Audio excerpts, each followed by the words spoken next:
WLRN Edition 70, broadcasting in 3, 2, 1. I was born woman, off my knees I will stand for my liberation. Sisters, rise again. I was born woman, off my knees I will stand for my liberation. Rise and rise again. Greetings, and welcome to the 70th edition podcast of Women's Liberation Radio News for this Thursday, February 3rd, 2022. This is Jenna, WLRN's resident sound engineer and ever the grateful lesbian. Actively grateful, literally, on a daily basis. This month's edition focuses on a feminist analysis of fairy tales. We'll hear an excerpt of an interview Emiliann Lorenzen did with Ava Park, feminist activist and spiritual teacher, about fairy tales, mythology, and spirituality.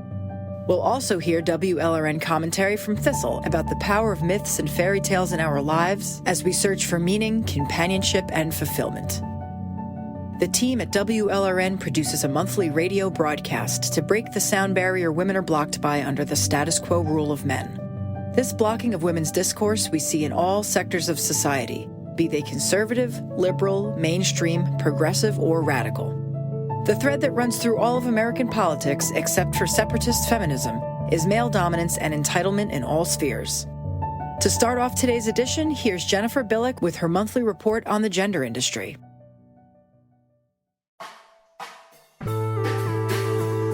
Hi all, this is Jennifer Bilek reporting from the 11th Hour blog.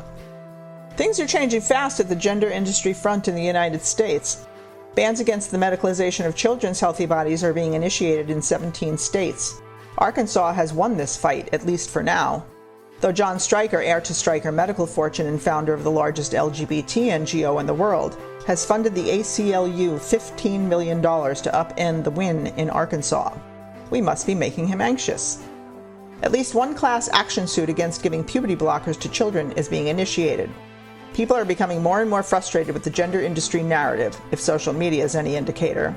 More and more people are willing to question the entire edifice of gender as identity. I believe it is time for each of us to take stock on where we stand in this fight, as I mentioned in last month's report, to develop more coherent strategies that rely less on reacting to activists and more on building a strong offensive position. One way to do this is to expose the techno-medical complex behind the facade of LGBT NGOs and to keep hitting the big players whenever we speak and engage with people. Another is to stop using the language of the opposition, which solidifies their position. There are no transgender people. There is no gender identity. The entire edifice must come down. And toward that end, those calling themselves gender critical should consider whether platforming those who are still invested in the industry is an effective tactic. There has been an endless loop of white men and now women who've positioned themselves as critics of the gender industry on social media, repeatedly parading the same voices of other white men and women claiming special identities. None of these men and women are reflecting on the messages they're sending or why white men, women, and youth are the ones destroying their bodies for gender. They have interviews with and talk endlessly about male fetishists, females who've destroyed their health for this white supremacist corporate ideology while ignoring the colonization at the heart of the gender industry. Appropriating the body of the opposite sex is never addressed as a form of colonization. Indigenous communities in America, New Zealand, and Australia are being captured by gender ideology, which creates a corporate identity to replace their rootedness in their own cultures. Other cultures' response to feminine men is being co-opted to sell medical identities in America and elsewhere. Black American civil rights movement is being used as a comparison to an agenda to drive a fetishizing ideology for corporate medical profit, and black women are being compared to men. This is never discussed by the white men and women at the front of this project to purportedly end the gender industry.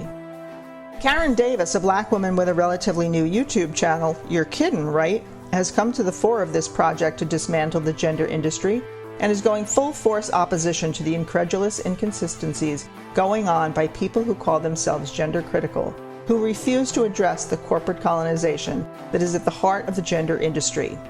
The white men in gender-critical drag are whining about her critiques. Many women are coming to their aid, who refuse to understand why anyone would want to critique them. They frame important critique and assessment of strategies as mean and divisive. Karen Davis has hit raw nerve on the inconsistencies within what is called the gender-critical movement, which is why there is such a stir about her channel. I hope these individuals will take a closer look, not at her, but at their own actions which she is mirroring back to them. Would it be too much to ask individuals who are purportedly gender-critical to actually be critical of those colonizing human sex, the profiteers, the technomedical complex, and the consumers of their products? To stop platforming people who embody the problem? To stop the endless discussions of individual fetishistic men and their problems? To start to build a movement of organized resistance against this industry? Well, I'm asking. Movements that don't move eventually atrophy into dead ideologies. Those claiming to fight the gender industry must be open to critique and be willing to change. Thank you for listening. This has been a special report from the 11th Hour blog for WLRN, Women's Liberation Radio News. Thank you, Jen. Now we turn to our WLRN World News segment with Emiliann Lorenzen for this Thursday, February 3rd, 2022. I'm Jenna DiQuarto, and now over to Emiliann. Thanks, Jenna. A county in central China is offering incentives to Shang New women, or leftover women, to marry unemployed men. Leftover women describes unmarried and often educated women 27 years or older. Dwindling marriage rates and birth rates have pushed a panicked government to offer incentives and services, such as official matchmaking databases. The unemployed men would receive vocational and entrepreneurship training, business loans, and priority for public service positions if these women marry them. The couple would receive birth allowances and preferential treatment for housing and employment. There has been backlash against these proposals online, and one woman said, quote, "I think I know why the marriage rate and the birth rate keep falling. If they don't respect women or treat women as human beings, then the extinction of mankind is not far." Unquote. Women in Uruguay took to the streets on January 28th to protest against rape culture after a 30-year-old woman was gang raped. Protests were held in all provinces in the country, with protesters demanding an end to rape, femicides, and other sexual abuse that women suffer daily. Those who did not attend the protests banged pots from balconies and blew their car horns. Protesters argued that femicide should be considered a national emergency. The University of Aberdeen, Scotland, and the trade justice charity Triad Craft Exchange UK published a study that reveals that garment workers in Bangladesh have borne the brunt of the pandemic. The repercussions of the pandemic, such as Western retailers canceling orders, refusing to pay for work in progress, and demanding discounted prices, has caused a surge in sex-based violence, abuse, and economic hardship for garment workers. The women are abused by their supervisors and pushed to work faster to meet unrealistic production targets. Pregnant women are fired because they are entitled to maternity benefits, and older women are fired because they are entitled to service benefits. Similarly, in Cambodia, women are malnourished and forced to go back to work after having a baby without breastfeeding accommodations in the workplace. The report recommends that the UK sets up a fashion watchdog to stop abuse in the garment industry. In Kyrgyzstan, 4 women attempted suicide after receiving threats from men accusing them of being prostitutes. The women worked at local saunas as waitresses, and a group of men have demanded their closure since they are, quote, a place of sin where young women sell their bodies, unquote. These suicide attempts have shined a light on the use of shaming to control women in the country. The actress Nazira Aitbekova was shamed and harassed online after posting a revealing photo of herself. She said, quote, "Killing a person is not a shame. Neither is beating your wives. It is not a shame to rape your sons, your daughters, children of relatives. It is not a shame to rape a person, get up, and just leave. It is not a shame to conceive a child, then refuse to pay child support. It is not a shame to gossip, hate, and envy. In general, it's not a shame to trample humanity, but for some reason, it's a shame to show what nature has given us," unquote. Kyrgyzstan ranked 82nd in the United Nations Gender Inequality Index, and bride kidnapping is still practiced, but women are beginning to speak out. The family of a Polish woman who died after doctors refused to perform an abortion say that the government has, quote, "blood on its hands," unquote. Agnieszka T.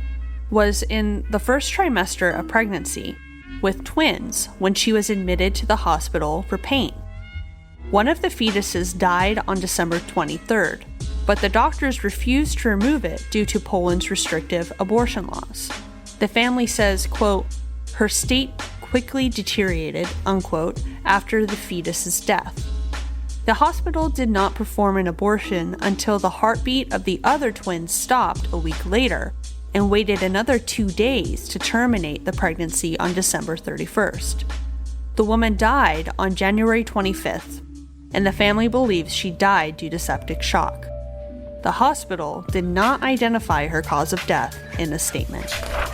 In Newport, Wales, a woman on a mobility scooter was arrested for putting up stickers that addressed violence against women. They said, 3+ women killed by men each week. Domestic violence kills. She also posted stickers that said, "No men in women's prisons," and "Humans can never change sex." The police officers pushed Jennifer Swain's arm that was in a splint upwards until she shouted in pain. She was kept in a cell until the next morning and was charged with hate-aggravated vandalism. The police also searched her house and took a collection of essays called Transgender Children and Young People, Born in Your Own Body, edited by Dr. Heather Brunskell Evans. Jennifer said, quote, "My thinking is being investigated. Not things, not materials, not actions. My actual thinking," unquote. Senator Lauren Book in Florida is sponsoring legislation that would strengthen the state's revenge porn law and make it a felony to sell, buy, or trade explicit images from another person's devices. It would also make it a felony to disseminate doctored sexual images known as deepfakes. Someone threatened to release nude photos of Senator Book, and since 2020, stolen nude photos of her have been purchased and traded online. She is a child sexual abuse survivor, and online comments surrounding her images asked if they could somehow find rape videos of her. She said, quote, "Truth be told, if it weren't for my children, I would have ended my life. It brought up all of the stuff, all of it that you think you've gotten under your belt, that you fixed it and you've changed it, and then all of a sudden, here it is in front of your face," unquote. Indigenous women who were raped by paramilitaries during Guatemala's civil war won against their aggressors in court. The men were sentenced to 30 years each in prison. A group of 36 Maya Achi survivors initiated the legal proceedings. The war lasted between 1960 and 1996, and most of the atrocities were committed in the 1980s. One of the lawyers said, quote, "The tribunal highlighted in its arguments the importance of the testimonies of the women. It vindicates all those years of struggle during their search for justice," unquote. That concludes WLRN's World News segment for Thursday, February 3rd, 2022. I'm Emiliann Lorenzen. Share your news stories, announcements, and tips with us by emailing info@womensliberationradionews.com and let us know what's going on.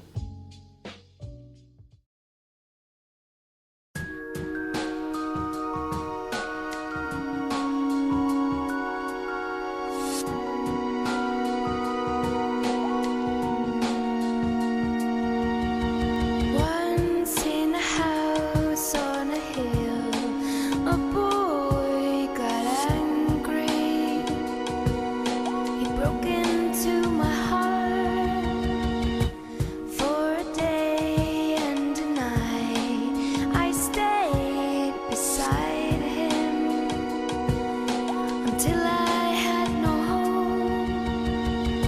So I came down the hill. Of course I was hurt, but then I started to think it shouldn't hurt me to be free. It's what I really need to pull myself together. But if it's so good being free, would you mind telling me why I don't know what to do with myself?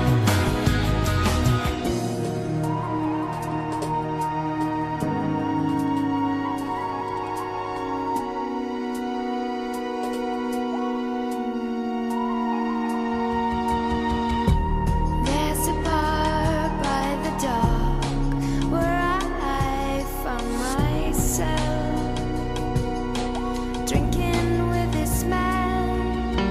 He offered me a cigarette and I accepted, 'cause it's been a very long time as it burned till the end.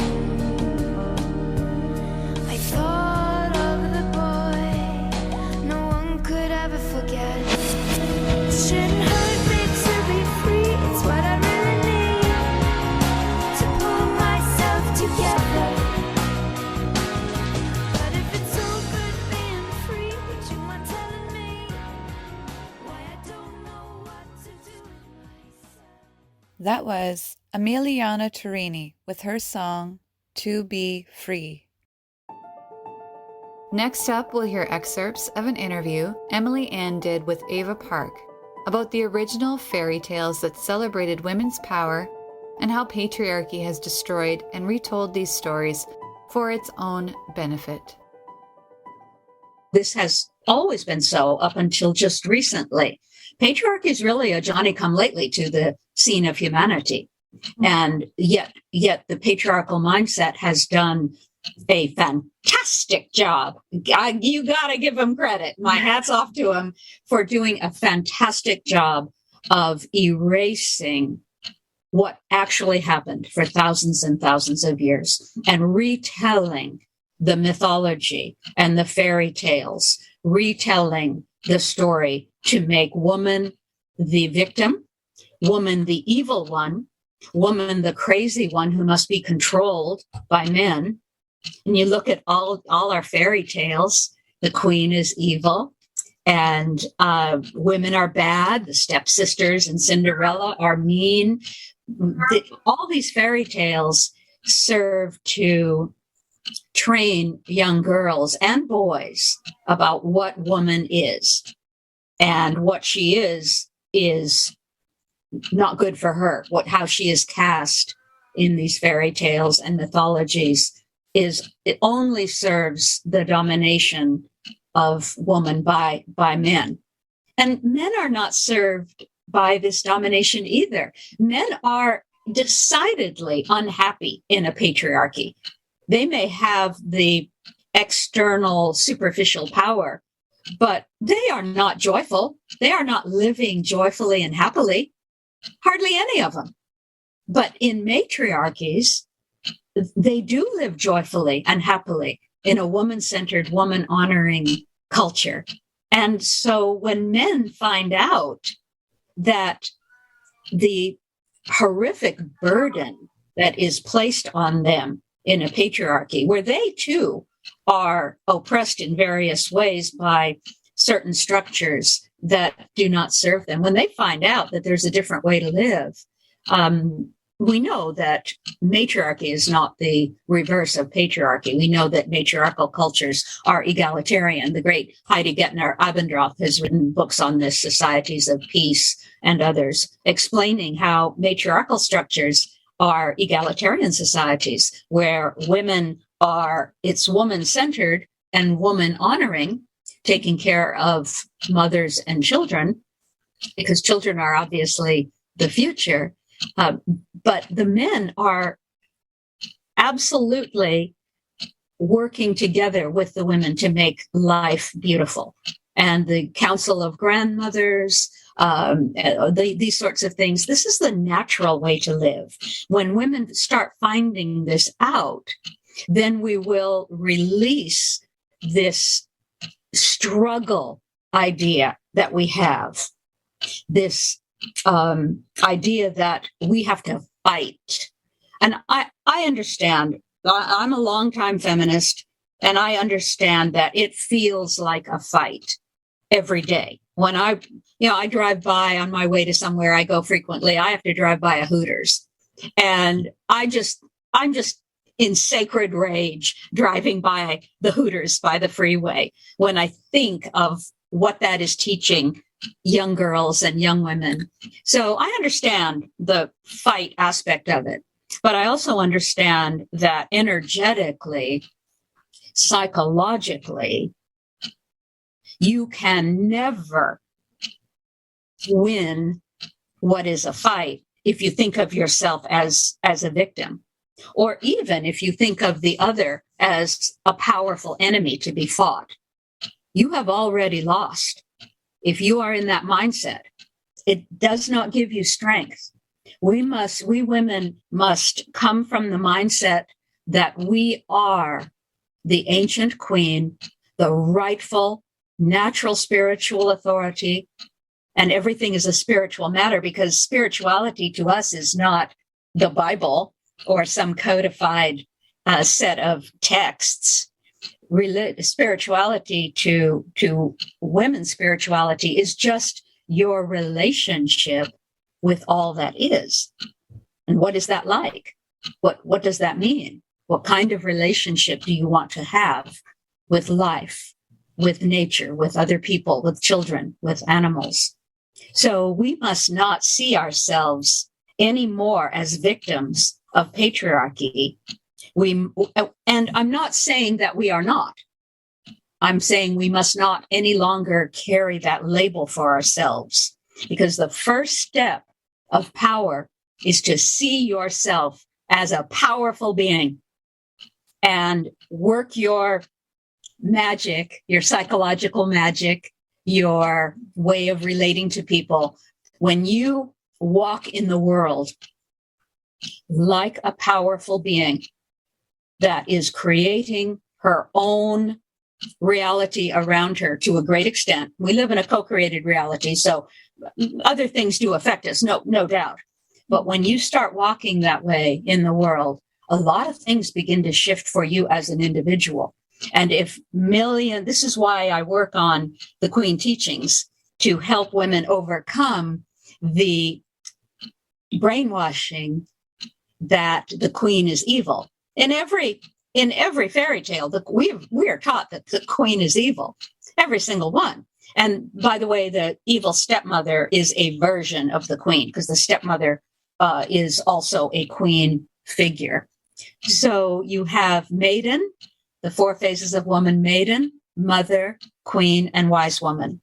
And of those 4 phases, the queen is the most denied, demonized, dismissed, denigrated archetype of woman of all.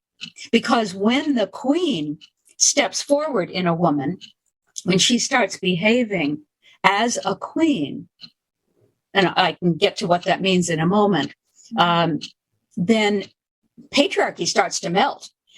Patriarchy cannot stand in the face of a true queen who understands who she is. Now, we have been so told as women that we don't want to be the queen. The queen is evil.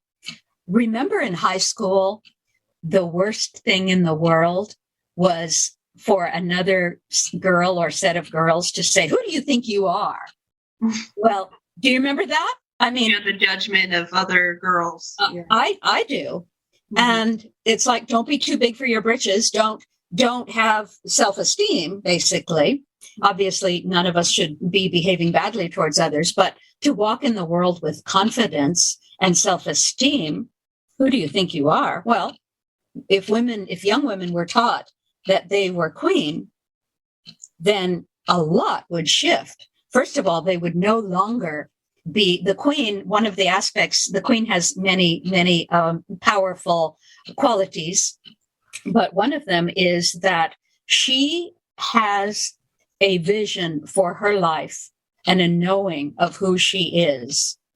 And she does not really, in the best sense of the word, she does not care what people think of her. That means she doesn't, that does not mean that she doesn't care about people. It means that the opinions of others do not drive her. Her own internal sense of herself is what motivates her to take the actions that she does. So that is part of what it means to be a queen. The opinions of others do not drive you. So many young women I counsel today, teenagers and young women, are almost everything they do is driven. What they wear, what they say, how they behave is driven by this internal demand to please men. Mm-hmm. And in order for us to move forward, we will never come back to our rightful place as leaders, the rightful leaders of humanity, while we are looking to men to please them in our actions. And men should be looking to please us. Yeah. So this is what I believe women need to do. We need to have a new creation story for ourselves, because Adam and Eve is not working for anybody. And we also need to understand what our vision for life is now, what our fairy tale is. And in our fairy tale, the queen will not be evil. She will be the rightful guide to humanity, the wise one, the one who is the matriarch. Her sisters, like in the Cinderella story, the two sisters are mean and bad. Well, this is just teaching women that they cannot rely, because this is the thing patriarchy has to do. Patriarchy absolutely has to bust up the tight sisterhood, the connection that women have with each other, and make us not trust each other, make us see each other as competition for the resource that is the male. And so that's what these fairy tales tell us. So we need to, and, Barbara Walker wrote, can't remember the name of her book, Feminist Fairy Tales. I think it was, Feminist Fairy Tales, Barbara Walker. So there are women who have worked on this, and we need to bring them forth, bring these new visions for life forward, and get over the idea that you being queen means that you are emasculating a man. Because a lot of women have that idea. Well, if I do this, then I'm taking charge, I'm ruling, and my husband will feel emasculated.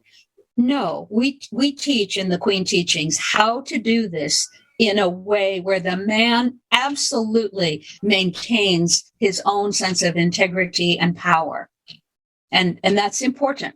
It's important not to, I really object to all these ads that there's a lot of television ads and different advertising that casts men as the stupid one, the dumb husband, or those are offensive, and we must stop that. There should be no male bashing in the Queen's world.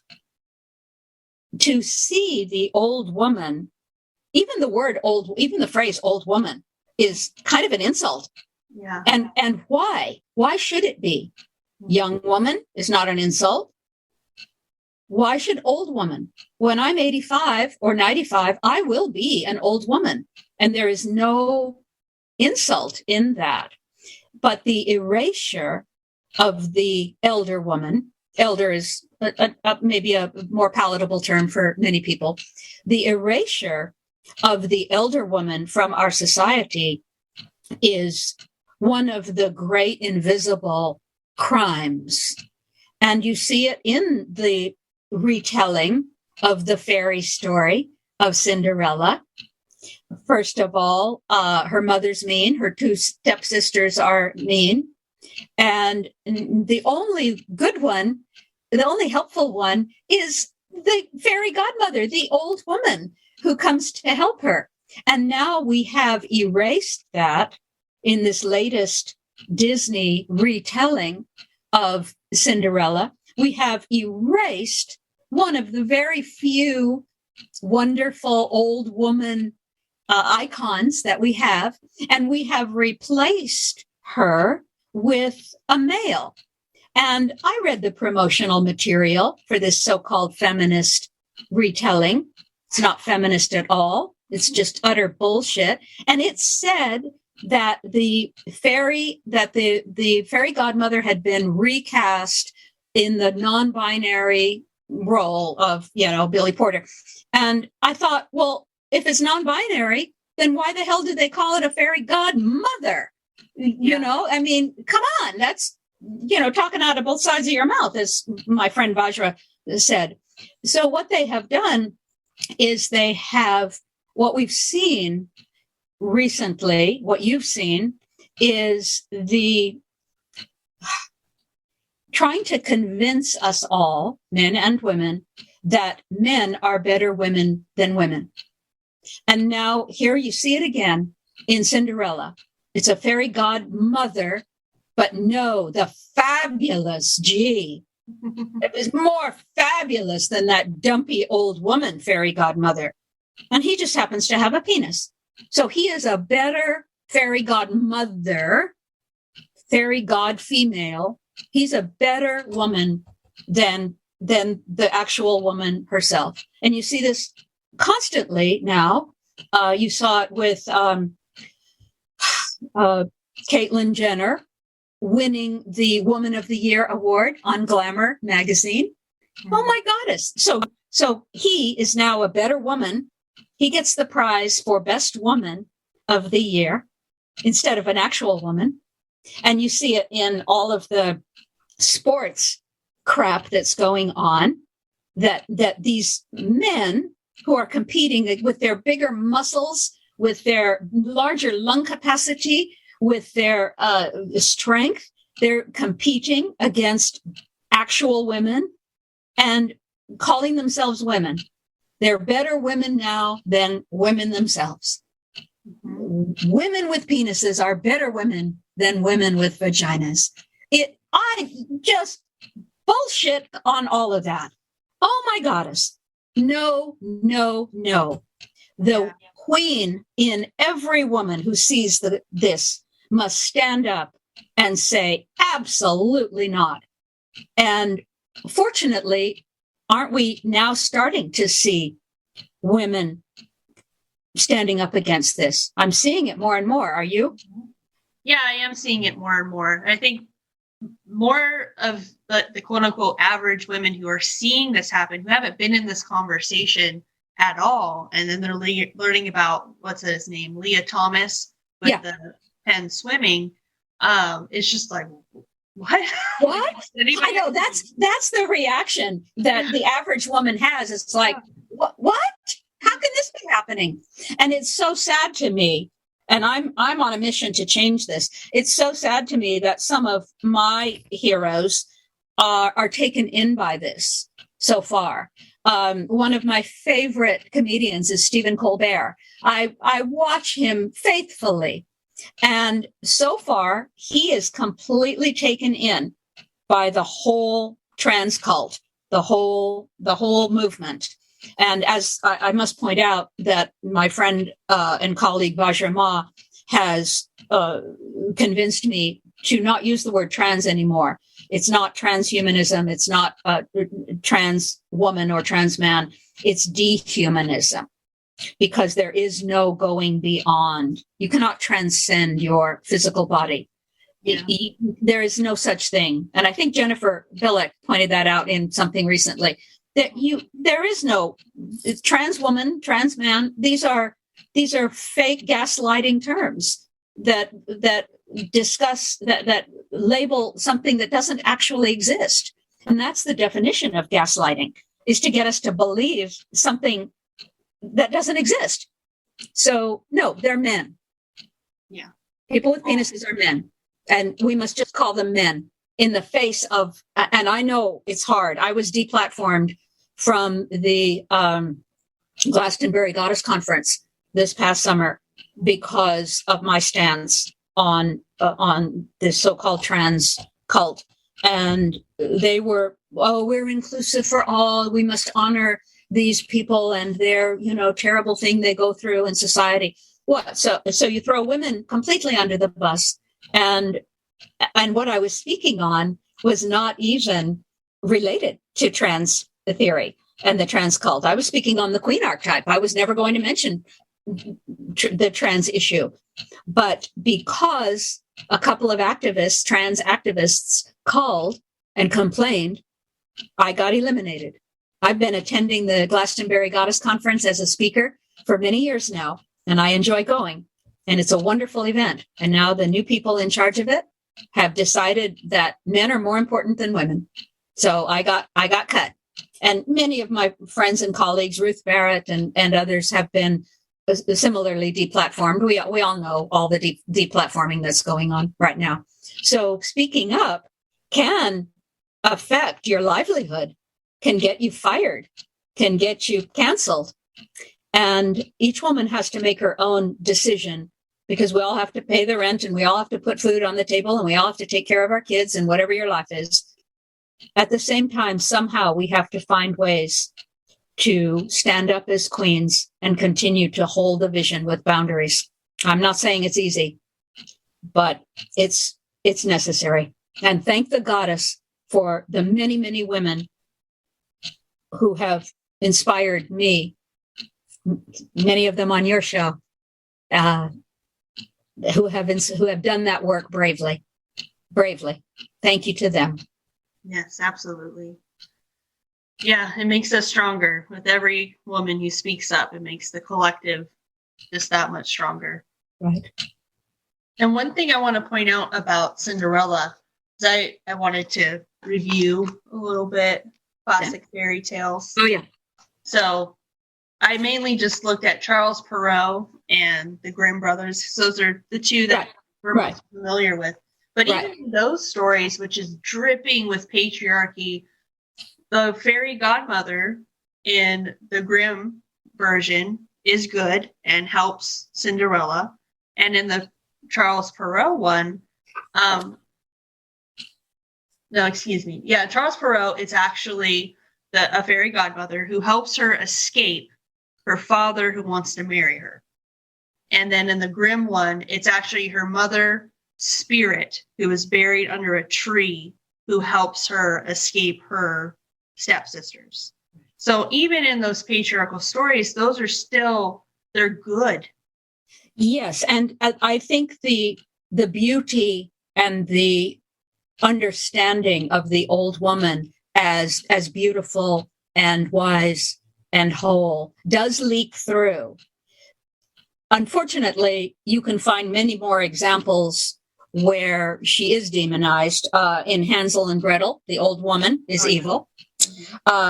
In Jack and the Beanstalk, the mother, she's not cast as an old woman, but she literally cannot, this is a patriarchal reversal. Women are the original shamans. And to be a shaman means you bring information from the unseen world into the seen world. That's what a shaman is. And that's what women do every time they give birth. They bring information from the unseen world, the spirit world, into the physical world, and they birth a baby. So women are the original shamans. In fact, I think, if I'm not mistaken, the Siberian word for shaman means woman, or is related to the female.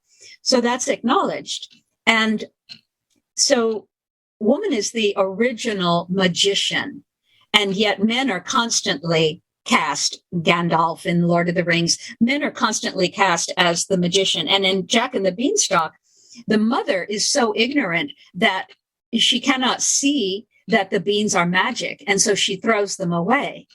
And this is another reversal in the correct telling of the story. From an ancient perspective, Jack would have come home and his mother would have immediately, with her deep intuition and her wisdom, she would have seen that the beans were magic and she would not have thrown them away.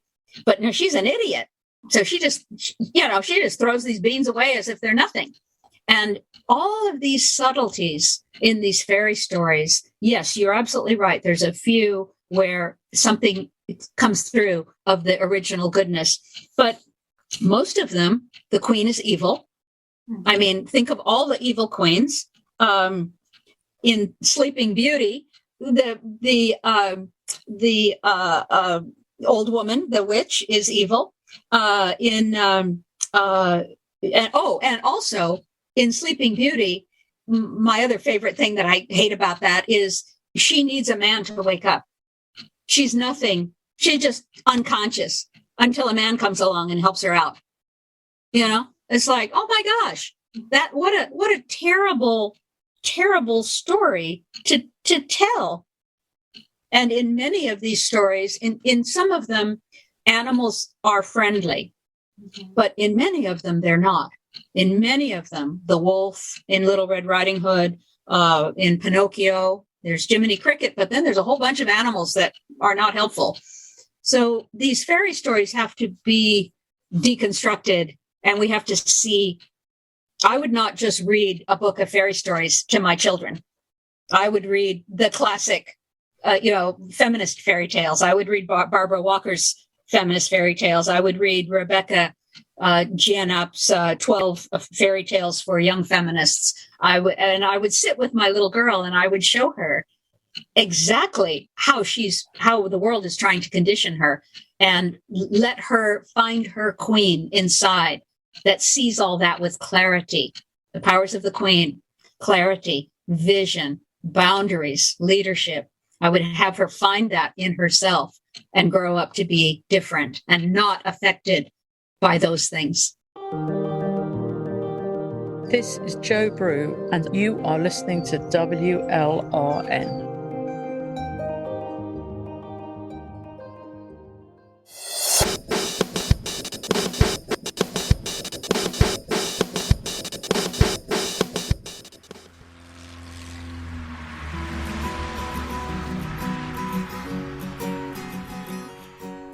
Fairy tales.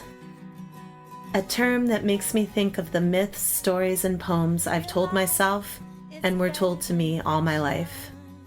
Tall tales and far-fetched propositions that sent me out west on a bicycle, finding a different kind of American dream, one that expresses mutual aid, cooperation, and breaking free of all that binds and blinds within the confines of car culture and an economy hell-bent on violent, extractive industries. I at once think of true magic and delight, and of pipe dreams and smoke when I think of fairy tales. We're on a journey of life, both individually and collectively. The road is made of our stories, and the stories that came before us. The direction the road takes is a collective one, but it starts off in small outbursts of single new narratives and rhymes, until the whole band chimes in and we have a new path before us. This is the shiny true life fairy tale I live whenever I take my bike for long distances out into nature. And in the case of my meanderings, long ago, in 2003, 4, 5, and 6, by nature, I mean whatever it was that we encountered, in the cities or out in the countryside. In the case of Memphis, one rainy night arriving at the punk house hosting us, nature was the semi-truck spray that hit me as I kept close to the edge of the road, inching along during rush hour traffic. There were also some marvelous, picture-perfect days of sunshine and empty, long, winding country roads without a car for miles, and us, like tiny insects, inching up the hill onto the next valley, filled with grasses, flowers, and fellow journeyers seeking the nectar of life.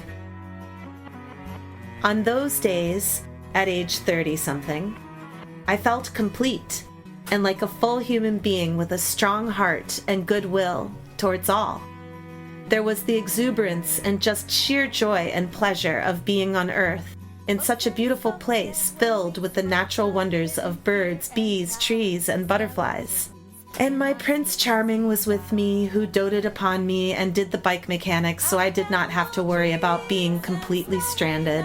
Although, as a side note, I did fix my own bike and in a jiffy went on my way to work at the local community college in Austin one day from an eco-village I lived at on the edge of town. Looking back now, I am amazed I was able to do that, knowing how panicky I can feel in stressful situations. But I also felt alive as I used the bicycle as a real form of transportation and as a tool for new perspectives and social change. Isn't that what real-life fairy tales are all about? Living the dream? Being fully alive, thriving, and enjoying the twists and turns? We had a motto on our ride.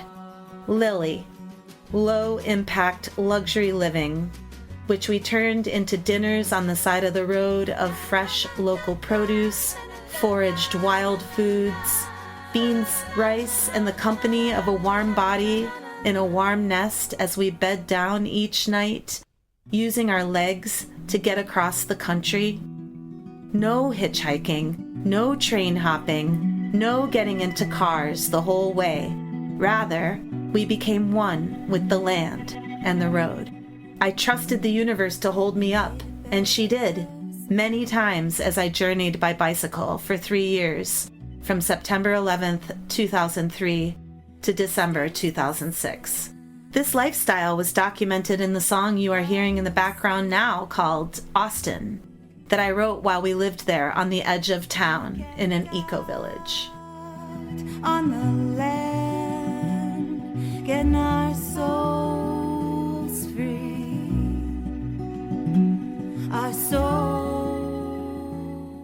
And this journey was not without lots of help from my man, the prince, who came to save me if I fell off my bike or I needed protection from potential wrongdoers.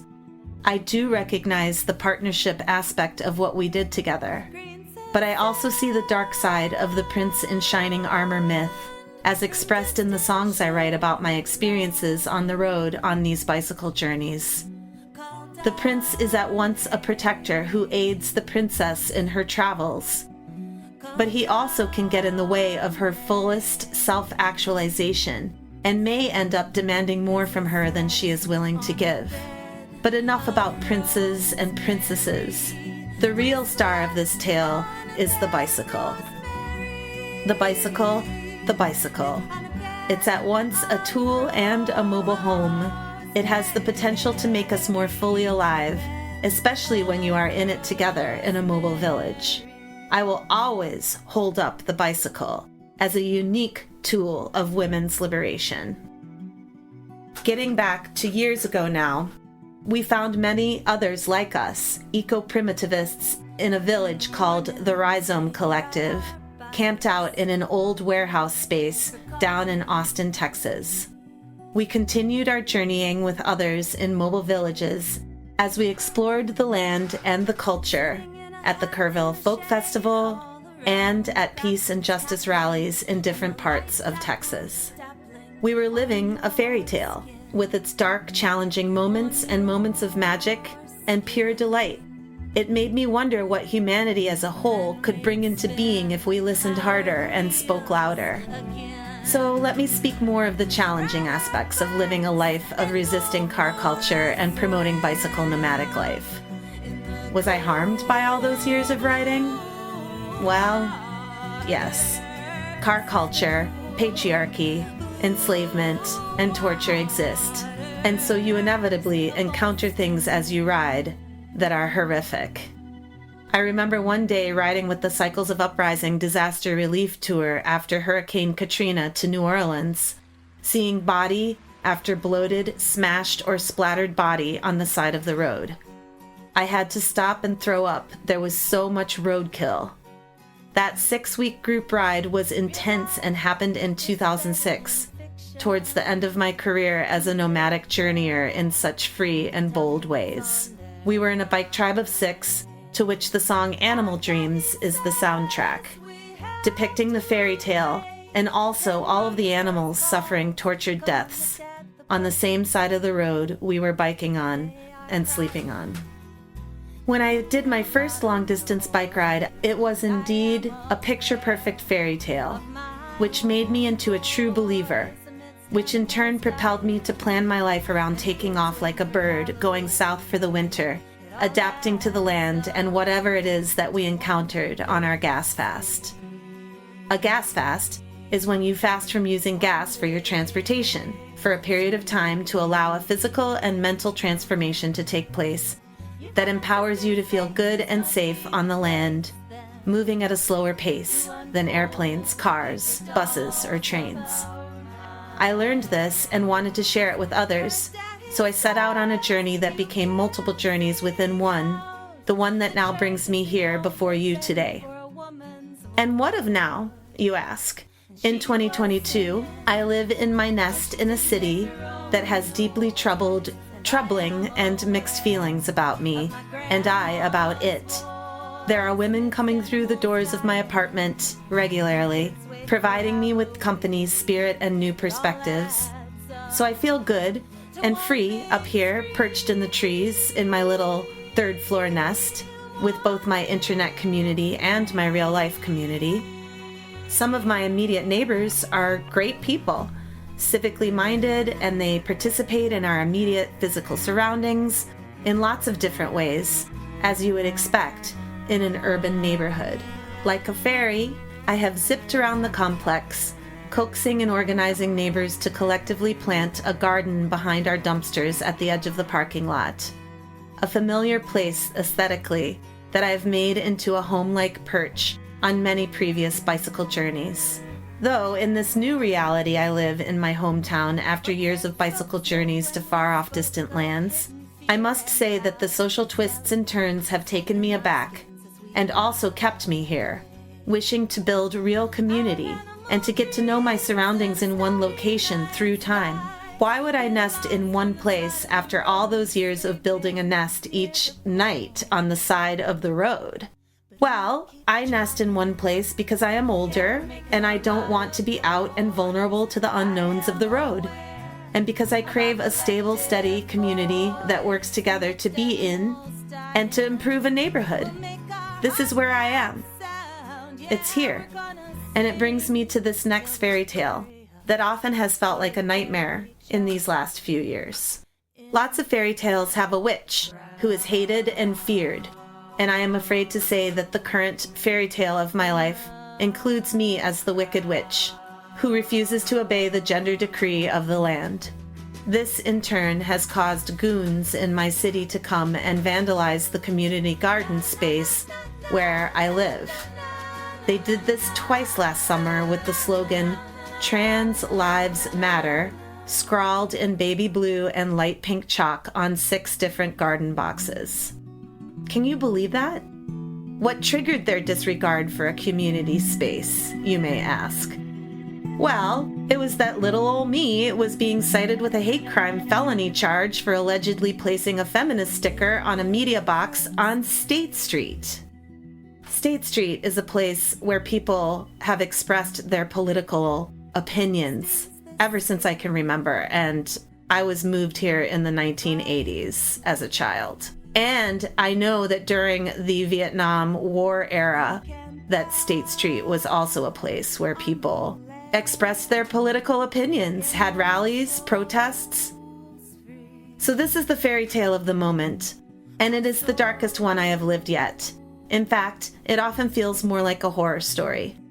We need to turn it around and stand up against this kind of public abuse of an individual woman. Attacking a community garden space because you've declared the coordinator of said garden a wicked witch is so different from placing a sticker on a media box on State Street, a place traditionally open to the public freely expressing and debating ideas. Not to mention, that community garden is right outside my doorstep in the realm of where I live as a private citizen, whereas State Street is quite literally a feeder street to the town square. So, my sisters, let's turf the town and take back our right to be in public spaces expressing our feminist views. There is a new fairy tale emerging of turfdoms created one by one across the land, enchanting our cities and countryside with women's courage. Come to Madison this April 22nd through 24th to honor and put into practice the magic embodied in the Harry Potter series by Queen Rowling herself. Shh, it's a secret, but if you come to Madison, we promise to bedazzle and delight as we take the town for our turfdom. A team of totally excellent radical feminists has come together to organize a weekend of events called Sisters for Sisters that includes a critical mass bike ride called Turf Traffic, nonviolent direct action training, a scavenger hunt on the streets of Madison, a speaker's corner on State Street, a variety show, keynote address from Wisconsin's Miriam Ben Shalom, workshops with Beth Steltzer and Lierre Keith, and much, much more. That same weekend, WLRN is presenting a public library discussion called Courage Calls to Courage, free and open to the public at the downtown branch of the library. If you can't be there in person, this panel discussion will be live streamed on WLRN's media pages to reach the widest audience possible and to document this event. And now, for those of you who are still listening, there will also be an additional bike ride in a mobile village of women from 2 Michigan women's music and arts festivals this summer called the Dragon Ride, spelled DRAGYN. Look for more information in the description under the podcast to join our mobile bicycle village this summer in Michigan and to create our own fairy tale of women living together in intentional community without boyfriends or bosses, as a pod, on the road, sisters, my sisters. So that concludes my commentary on fairy tales and the myths and legends we tell ourselves to keep on keeping on. Peace out, my sisters. I will see you in the Mad City in April and in Michigan this summer. Thanks for listening to WLRN's 70th edition podcast on a feminist analysis of fairy tales. We would like to thank Ava Park for speaking with us and for sharing her feminist take on fairy tales, mythology, and spirituality. Go to our YouTube channel for the extended interview with Ava Park and to learn more about this topic, the Queen Teachings with Ava, the Museum of Woman, and the Goddess Temple of Orange County. Until next time, this is Emiliann signing off on another WLRN podcast. If you like what you are hearing and would like to donate to the cause of feminist community radio, please visit our WordPress site and click on the donate button. Check out our merch tab to get a nice gift in exchange for your donation.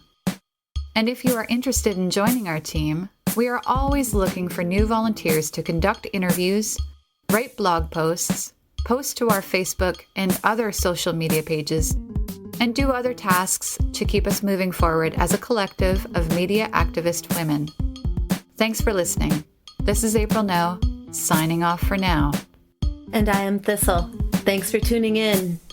Next month, we'll focus our program on feminists getting organized, debuting Elizabeth Miller's report.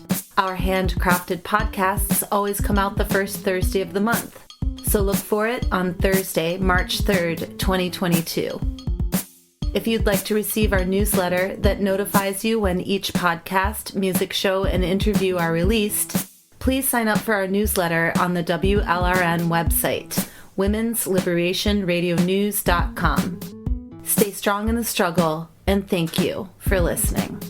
You can find WLRN's monthly handcrafted podcasts on YouTube, Twitter, Facebook, Instagram, Spinster, Overit, and SoundCloud, in addition to our WordPress site.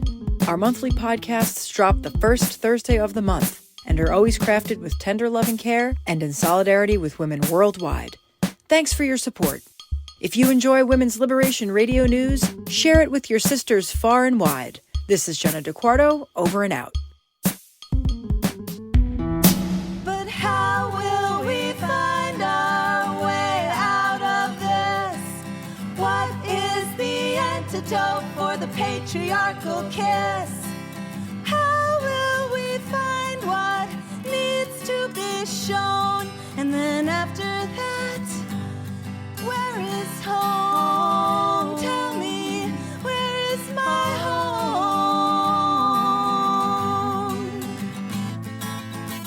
'Cause gender hurts.